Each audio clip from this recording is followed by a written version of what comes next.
Oops, pray muna tayo. In the name of the Father, the Son, and the Holy Spirit. Amen. Panginoon, maraming salamat po at buhay na naman kami. Salamat sa biyaya ng lakas, pamilya, mga kaibigan at mga biyayang grasya na ipagkakalo mo sa amin sa linggong ito.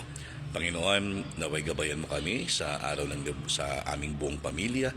Naway matiwasay kaming makarating at ligtas, lalong-lalo na sa mga bahay pagdalanginan at mga simbahan na pupuntahan namin bilang isang pamilya upang manalangin.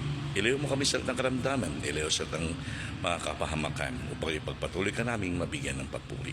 Ganyan, Panginoon, lagi naming hinihiling ang mga kapatid naming may mga sakit, mga miyembro ng pamilya namin na pagalingin mo sila upang makabalik na sa paglilingkod sa iyo.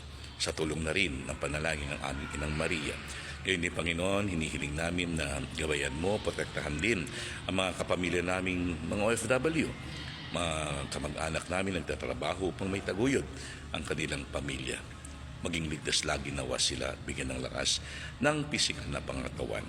Ngayon din, Panginoon, sa linggong ito naway mabigyan mo kami ng isang pusong nakikita ang tunay na pagpapahayag ng pananampalataya.